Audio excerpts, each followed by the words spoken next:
Faktor yang memperkuat memori jangka panjang. Yang pertama adalah teori tingkat pemrosesan, di mana memori mengaitkan ingatan dari suatu rangsangan dengan jumlah pemrosesan mental terhadap rangsangan tersebut. Berikutnya adalah teori kode ganda. Informasi yang dikode secara visual dan verbal dapat diingat lebih baik daripada informasi yang dikode hanya salah satu dari dua cara tersebut. Yang ketiga adalah pemrosesan transfer cocok. Memori lebih kuat dan bertahan lebih lama bila kondisi kinerjanya serupa dengan kondisi saat informasi itu dipelajari.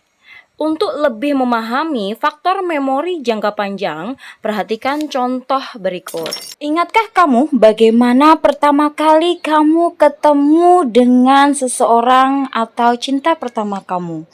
Atau mungkin bagaimana kalian bisa dekat hingga nantinya bisa berujung dengan suatu pernikahan? Tentunya masih ingat apa makanan favorit pasangan kalian meskipun sudah terjadi bertahun-tahun lamanya. Tetapi, kenapa kalian tidak bisa ingat makanan apa yang kalian makan 1 minggu yang lalu?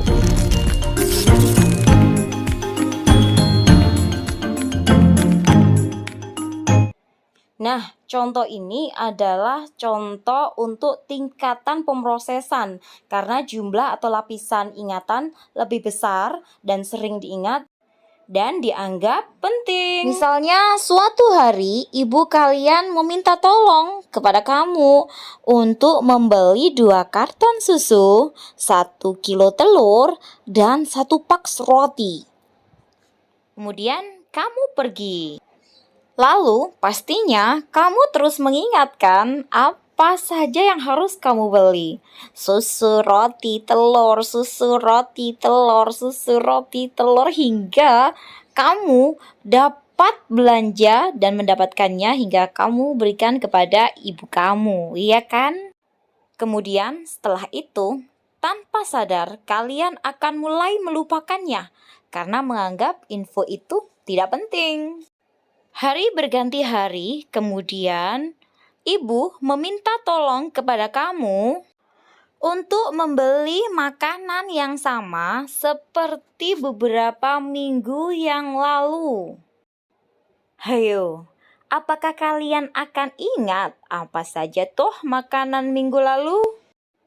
Jika tidak, pastinya ibu akan mengingatkan kamu tentang makanan apa yang harus kamu beli. Ingatan jangka panjang hanyalah ingatan jangka pendek yang telah melalui proses bernama konsolidasi di dalam otak.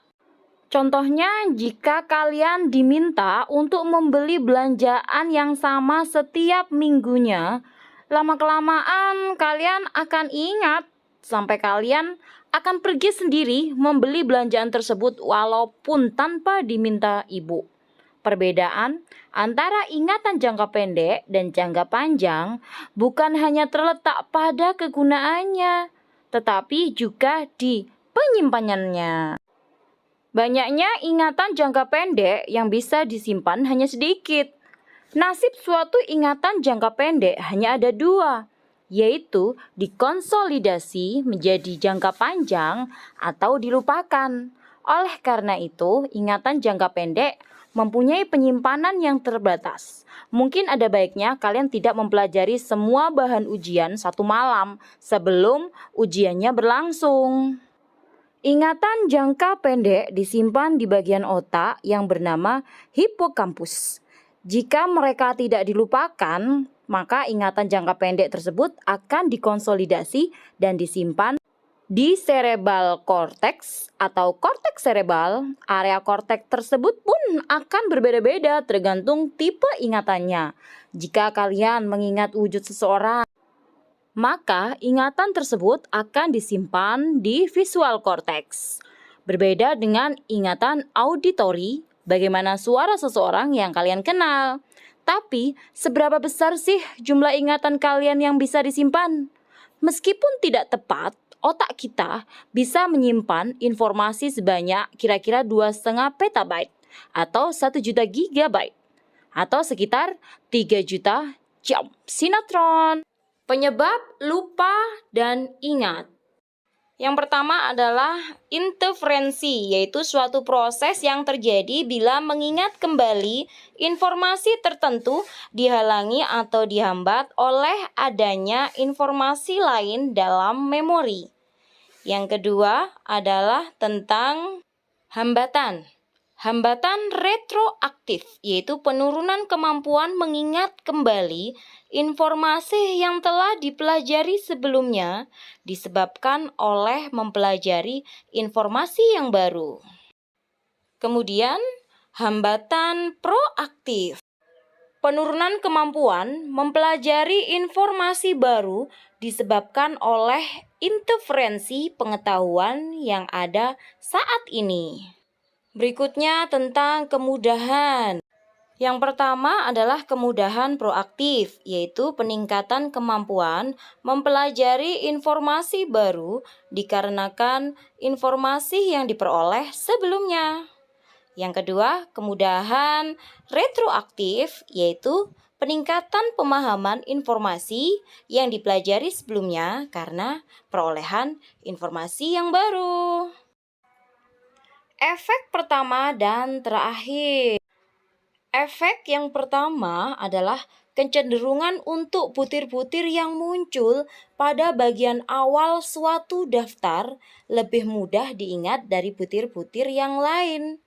Contohnya mungkin seperti kesan pertama atau pandangan pertama saat ketemu si doi. Kemudian efek terakhir, kecenderungan untuk butir-butir yang muncul pada bagian akhir suatu daftar lebih mudah diingat dari butir-butir yang lain. Kemudian, latihan membuat sempurna. Latihan sistem blok. Teknik di mana fakta atau keterampilan dipelajari diulang berkali-kali selama periode blok waktu tertentu. Latihan terdistribusi. Teknik di mana butir-butir yang akan dipelajari diulang-ulang pada interval waktu selama suatu periode waktu yang terdistribusi. Latihan membuat sempurna. Belajar sebagian dan menyeluruh.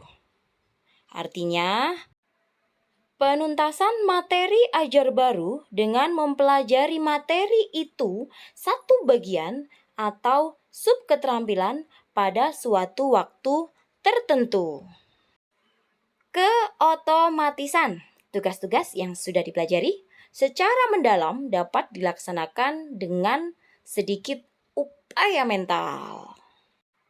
Atau dengan kita belajar lebih. Dengan metode ini untuk menyempurnakan pengendapan dengan terus-menerus melatih pengetahuan atau perilaku baru meskipun setelah ketuntasan diperoleh.